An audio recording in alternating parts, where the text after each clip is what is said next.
Howdy y'all, welcome back to the channel. Thank you for being here. Today we have a really awesome video. We're gonna be looking at a handful of different rare articles that were published by the New York Times and other credible sources in the late 1800s and the early 1900s, discussing the scientific discovery of giants' bones in America and other parts of the world. Wisconsin mound opened. Skeletons found of a man over 9 feet high with an enormous skull. Maple Creek, Wisconsin, December the 19th. One of the 3 recently discovered mounds in this town has been opened. In it was found the skeleton of a man of gigantic size. The bones measured from head to foot over 9 feet and were in a fair state of preservation. The skull was as large as a half-bushel measure. Some finely tempered rods of copper and other relics were lying near the bones. Published in the New York Times, December 20th, 1897.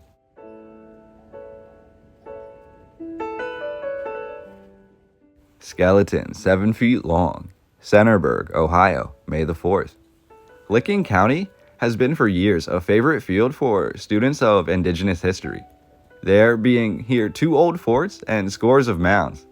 Last week, a small mound near Homer was opened by some schoolboys who found a skeleton.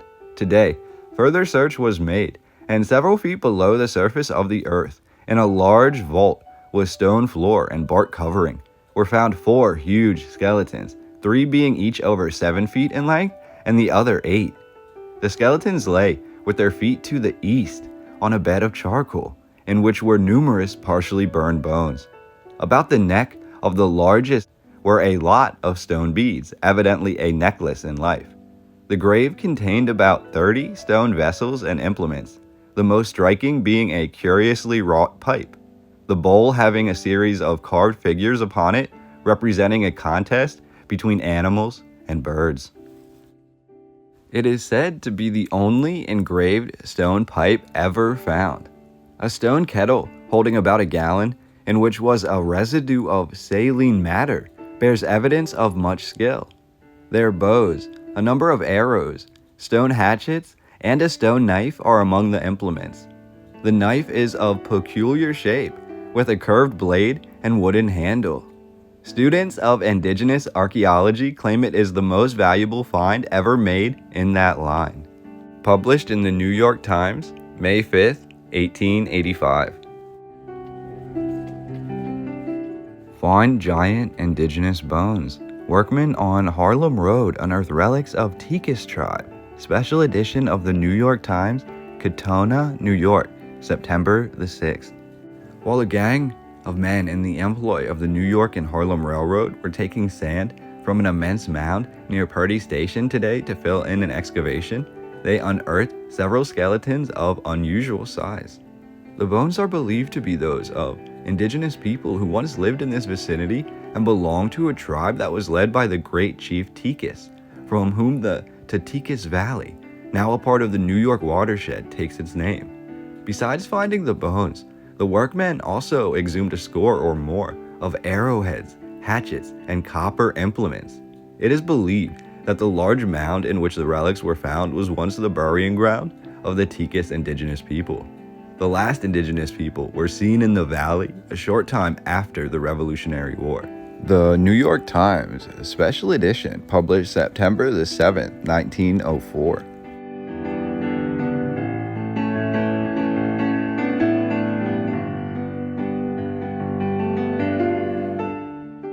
The bones of a giant found, St. Paul, Minnesota, May the 24th.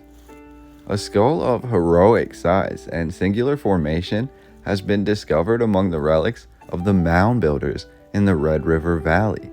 The mound was 60 feet in diameter and 12 feet high.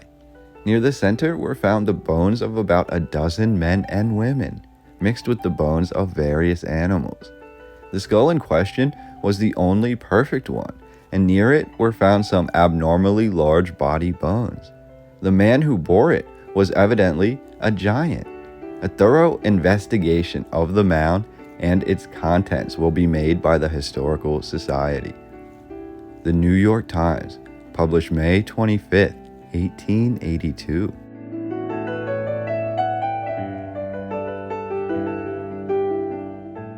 Giants remains in a mound from the Charleston, West Virginia call.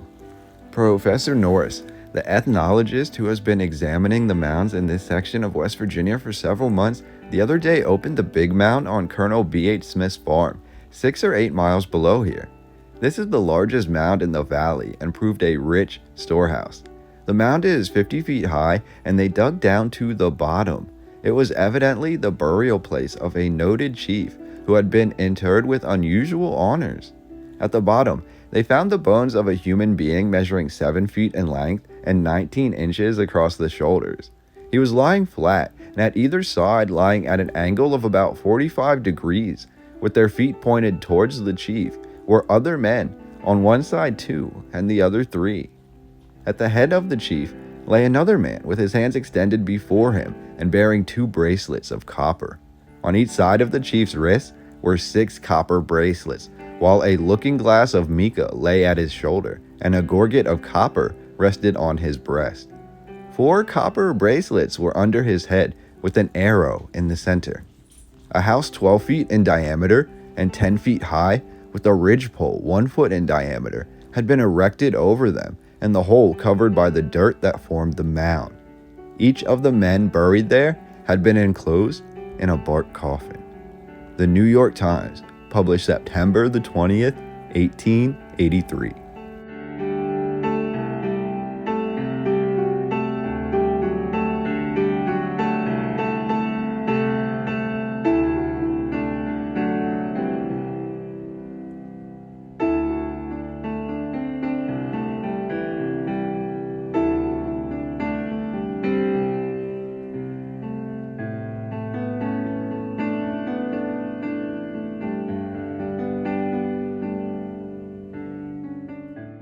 Giant skeletons found.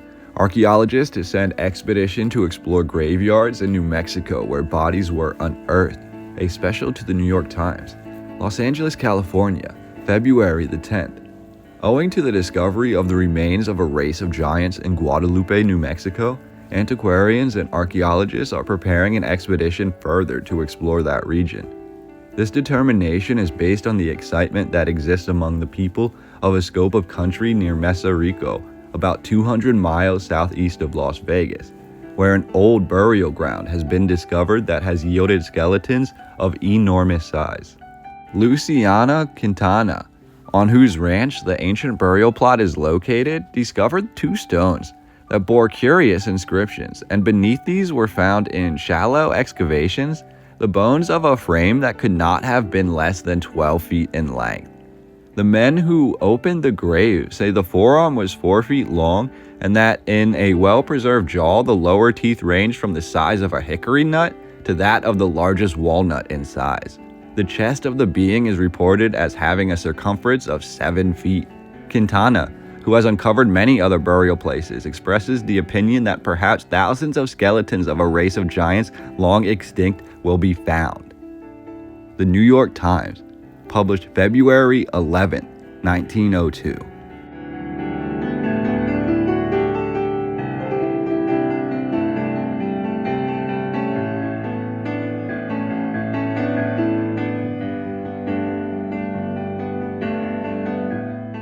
Giant's bones and mound.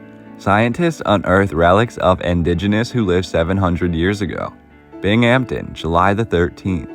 Professor A.B. Skinner of the American Indigenous Museum, Professor W.K. Moorhead of Phillips Andover Academy, and Dr. George Donahue, Pennsylvania State Historian, who have been conducting researches along the valley of the Susquehanna, have uncovered an indigenous mound at Toyoga Point, on the upper portion of Queen Ether's Flats on what is known as the Murray Farm, a short distance from Sire, Pennsylvania, which promises rich additions to the indigenous lore.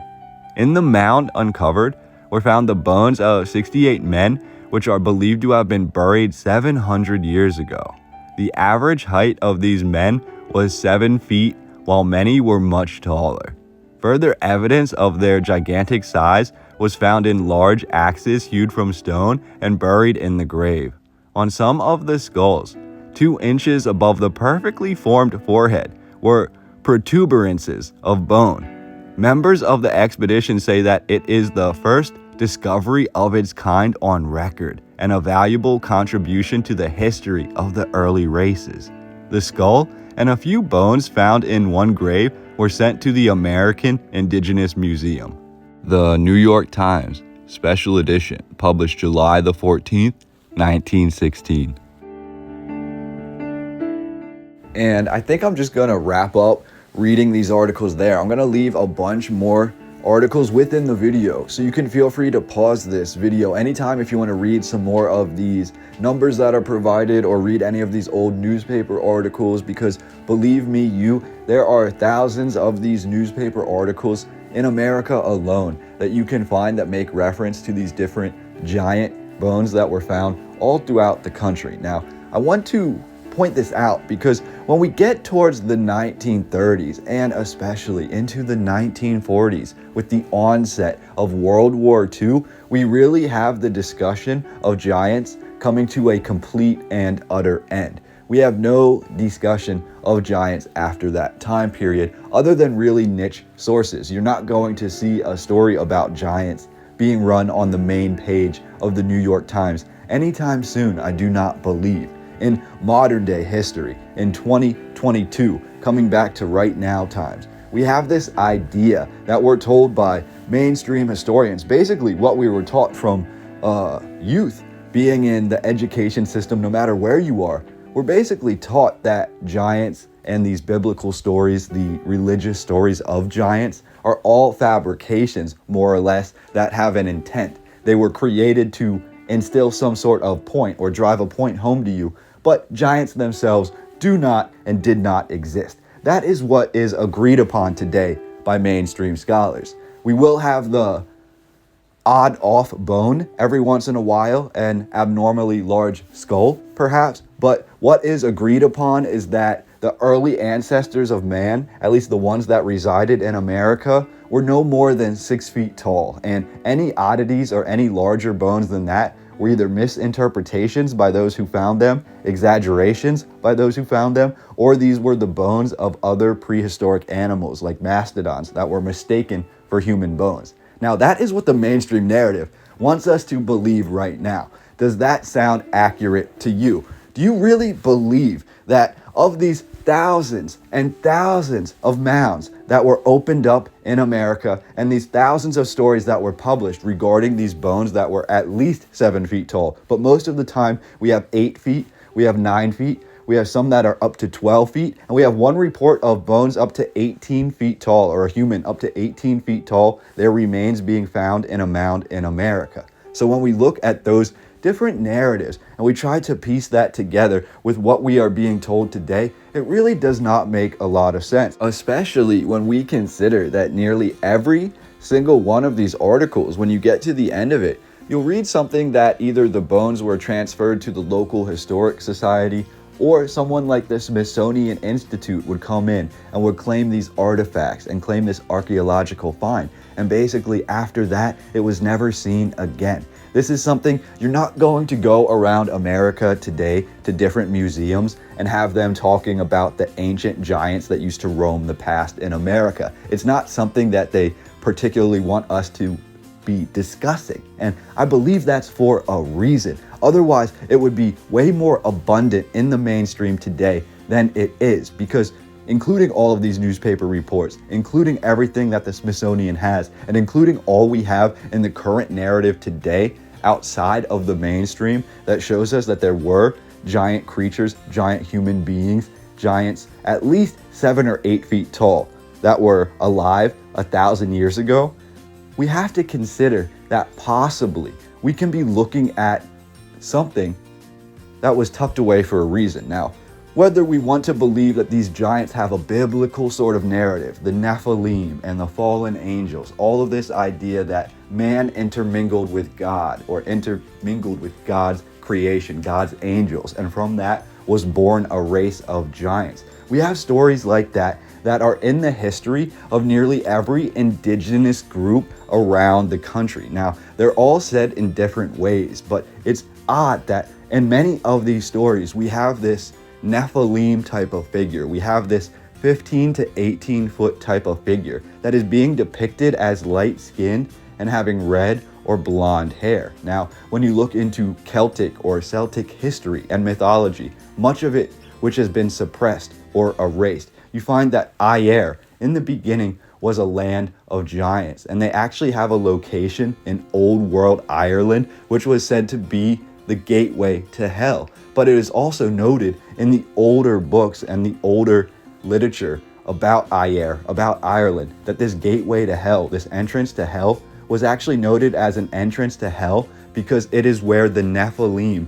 or the giants, or the fallen angels, however you want to look at them, it is said to be where they emerged out of the earth. So when we look back at the biblical narrative, sometimes people mistake the words of the biblical narrative, where it says that there were giants in the earth in those days. In the earth, not on the earth, but in the earth. And it appears that they did not fall from heaven, but they actually emerged from inside the earth. And it's very interesting. You can take those words however you would like. You can also look at that as maybe a metaphor for the idea that even back then, we were going into mounds around biblical times, or when the Bible was written. We were going into mounds and we were finding giant bones back then. So we were still writing in sort of metaphors that giants are in the earth.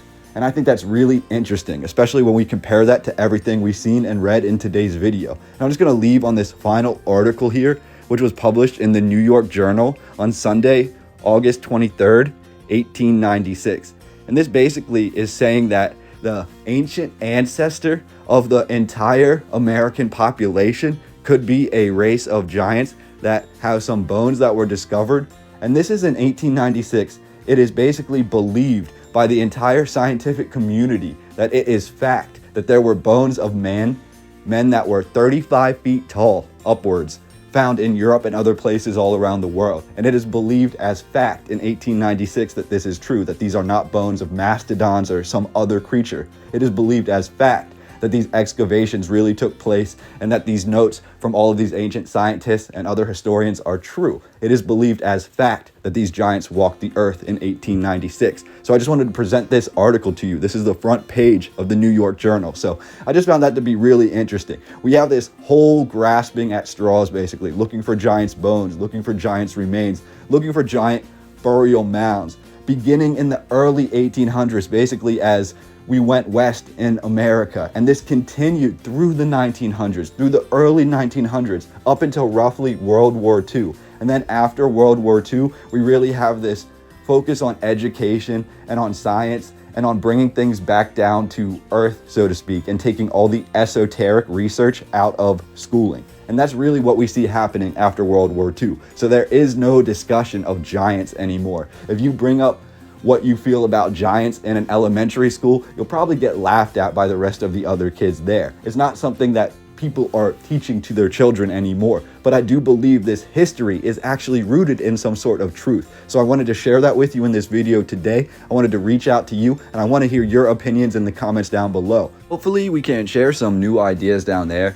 I can provide you with some more links, which I always like to do in my videos, just to give you a couple more resources if you want to dabble into that. And if you have any videos or other articles that I may not have mentioned, or ones you believe I may not have seen before, I would love for you to leave those links down below so I can check those out and we can discuss them in the comment section. Now, I really appreciate all of you being here. I plan to focus on these giants more in my next video, but the first thing I want to hear is your thoughts about this down below. So if you enjoyed this, please smash that like button because it helps my channel so much. Hit the subscribe button because you will be informed every time I put out another video like this, which I'm trying to make at least one a week, but usually upwards of 3 videos. So join me later this weekend for a follow-up video to this one.